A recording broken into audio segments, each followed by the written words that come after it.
essas siglas que você falou depois que a gente vira prefeito.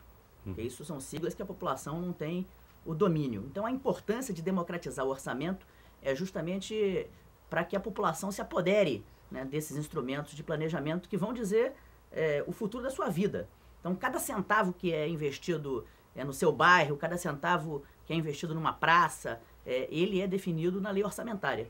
Então é importante a participação da sociedade na construção, na confecção dessa lei orçamentária, né, porque ela define as prioridades de governo. É ela que define quantos bilhões o município como o Rio, eu sou um município pobre, né, vai investir em cada localidade. Né? Se desse bilhão de orçamento, se 900 milhões vão estar na Zona Sul, se 100 milhões vão estar na Leopoldina, na Zona Oeste, enfim. Então, essa definição do orçamento, ela é fundamental na administração pública. E a população ainda não percebeu a importância da participação na confecção do orçamento. Ela diz tudo que vai ser feito no ano. Né? Então, isso é uma questão fundamental para a administração pública. Perfeito.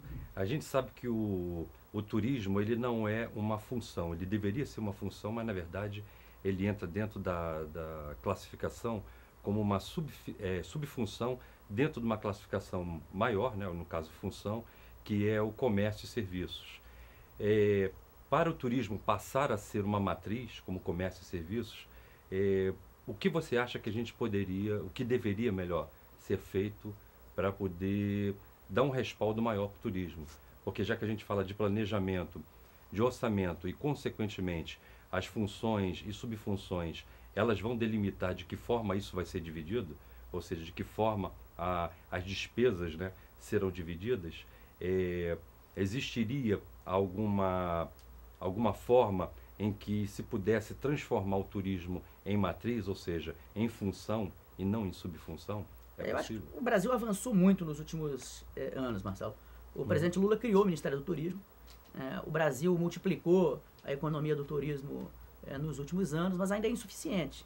Né? Então, a gente precisa priorizar o turismo como atividade econômica, né? Não apenas como conceito da economia, mas como atividade de fato econômica. Você vê nos próprios investimentos públicos que estão sendo previstos para os próximos anos, você tem você prioriza setores de infraestrutura, por exemplo, como transporte, né, que são essencialmente voltados para a indústria, né, para a indústria da transformação. Então nós ainda temos a cultura de que a indústria da transformação ela é o principal ponto da economia. Né? Eu volto a dizer, a indústria do turismo é geradora de emprego, é geradora de riquezas, é a indústria do futuro. Né? Ela pode ser absolutamente, e tem que ser absolutamente articulada com a preservação do meio ambiente, que são exigências da humanidade. Nós estamos aí acabando com o mundo, nós seres humanos temos feito nos últimos 100 anos nada mais do que acabar com o nosso planeta. Então a indústria do turismo é uma indústria limpa, né, que gera muitos recursos e gera muito emprego. Então é fundamental que a gente assuma o turismo como uma das indústrias prioritárias para o desenvolvimento econômico do Brasil. Né? As populações cada vez mais ganham renda, você vê aí a China, a Índia, a África do Sul, países emergentes que geram, né, uma nova classe média, bilhões de pessoas passam a consumir. Então o turismo é um produto importante no mundo, e o Brasil tem tudo para ser o grande destino turístico do mundo. Agora precisa investir em infraestrutura. Eu tenho dito, por exemplo, Maricá é região metropolitana, mas é ali, digamos, o portal da região dos lagos. Né? Os investimentos que foram feitos nas últimas décadas na região dos lagos são ridículos. Né? Investimento em turismo na minha cidade, nenhum.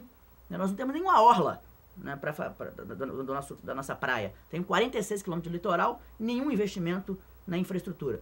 Nós temos um mar, que é um mar muito bravo, e você pode fazer ali Recife para conter as ondas e tornar as praias mais balneáveis, tá? Praias limpíssimas, sem nenhum esgoto, né? E você não tem esse investimento, que é um investimento que precisa ser feito, seja pelos governos do estado, seja pelos governos federais que passaram por aí durante décadas e não fizeram. Né? Esses governos têm sido mais sensíveis, tanto o governo do estado quanto o governo federal, mas eu torno a dizer, acho que o investimento ainda é muito pequeno para a importância que o turismo tem como economia para o Brasil. Quando a gente fala, por exemplo, de planejamento, como você estava colocando agora, da importância, e aí não tem como a gente fugir da questão da capacitação profissional, né? Como é que você colocaria a importância do planejamento versus capacitação profissional dentro do âmbito do turismo? Você vê, o Brasil teima a crescer 9% nesse ano. Uhum. E um dos gargalos do desenvolvimento do Brasil é, de fato, a mão de obra. Nós temos um sistema educacional ainda que não acompanha o crescimento do Brasil. O velho Darcy Ribeiro, nosso mestre, grande antropólogo brasileiro, aliás, muito mal estudado nas universidades, o pessoal da faixa que precisa ler mais Darcy Ribeiro. Lá na UF, onde eu me formei em Ciências Sociais, não líamos Darcy Ribeiro. Você lia Lévi-Strauss, todos os estrangeiros. O Darcy, que é nosso mestre, nós não líamos. Então, um conselho que eu dou, qualquer brasileiro tinha que ler O Povo Brasileiro, do Darcy Ribeiro, que aliás foi escrito lá em Maricá, na casa que ele tinha lá em Maricá.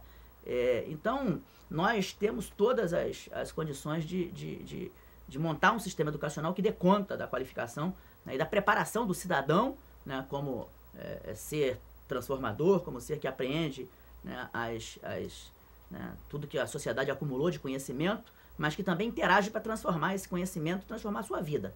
Então, a construção de um sistema educacional que prepare as pessoas para a vida e para o mundo e para o trabalho é uma exigência da atualidade.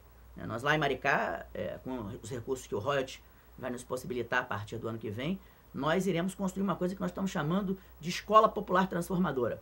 Uma escola onde a criança vai às 7 horas da manhã, entra, né, e fica até às 5 da tarde, estudando, aprendendo os conhecimentos acumulados pela sociedade formal e pela educação, mas também ele vai fazer cultura, ele vai fazer esporte e ele vai se profissionalizar. E isso para o conjunto das atividades econômicas. Mas o turismo é fundamental. Nós estamos criando um programa lá para o pessoal do Bolsa Família, que chama Portas, Portal do Trabalho Associativo e Solidário. Esse programa consiste no quê? Você é um turista, vai para Maricá, aluga uma casa, por exemplo, um veranista que aluga uma casa. Você não tem um cara para limpar a piscina, você não tem um cara para fazer o seu jardim. Ou então tu compra uma casa num condomínio em Alphaville e você não tem pessoas que prestem esse serviço. Por outro lado, você vai à praia e aí quer chupar um picolé.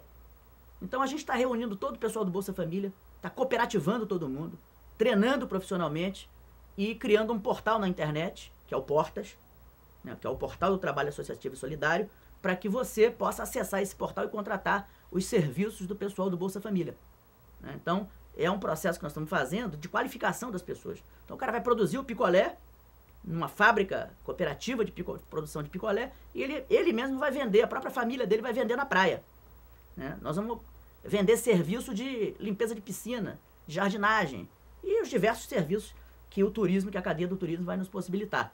Temos lá uma experiência interessante das tapeceiras, um conjunto de mulheres pobres que trabalhavam tecendo tapetes para uma das maiores tapeceiras do mundo, a Madeleine Colasso, o tapete da Colasso, uma franco-marroquina que você vai em qualquer livraria de arte de Paris, você tem os livros da Madeleine Colasso. E quem fazia esses tapetes eram as mulheres pobres lá do Espraiado, meninas pobres, crianças que não ganhavam sequer um salário mínimo para produzir um tapete que era vendido por 50, 60 mil dólares e enfeitava as paredes das casas reais da Europa. E essas meninas hoje produzem lá os tapetes do Espraiado. E nós conseguimos agora recursos no governo federal, através do Ministério do Turismo, para que essas tapeceiras repassem essa técnica e para que a gente possa agora construir a Casa das Tapeceiras, vai ser um centro de turismo, justamente incorporando essa mão de obra, esse fazer do povo que interage com o fazer de uma artista mundial e que acaba, na síntese, construindo lá esse trabalho das tapeceiras do Espraiado. Então, esse trabalho de qualificação ele é fundamental. Nós sabemos que tem aí o Comperj também, que vai, dentre outras coisas, atrair bastante gente ali para a região de Maricá, inclusive, né? E, consequentemente, vai dar uma atenuada no turismo. Então, a parte de capacitação, ela também tem dos dois lados. Tem a capacitação para o pessoal de turismo e também para o pessoal qualificado para a área de indústria, né? Você poderia falar um pouquinho disso? Claro, a diversificação da economia é fundamental, né? Tem aquela velha história que em economia você não pode botar todos os ovos numa mesma cesta, né? Você tem que diversificar as suas ações. Então, ali na região nossa, na região leste fluminense, com o advento do Comperj, o Comperj dobrou de tamanho, agora a planta industrial dobrou de tamanho, nós temos que diversificar a economia.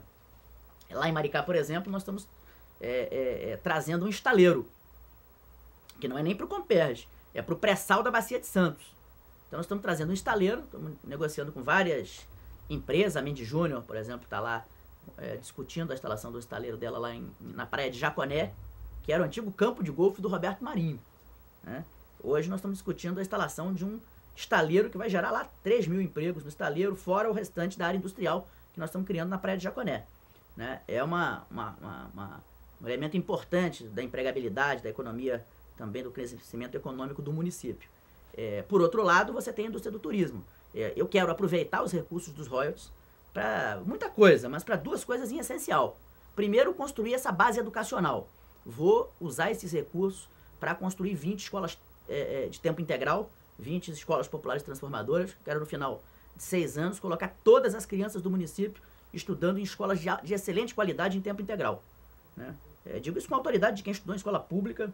Meu filho estuda na mesma escola pública que eu estudei, então não falo aqui como prefeito, mas que tem o filho em escola pública e tem um compromisso fundamental com o ensino público. Acho o ensino público melhor do que o ensino privado. Porque, digo mais, porque ensinar uma criança não é só aprender um conjunto de informações que você tem na prateleira, ou tem na internet, ou tem em outro lugar.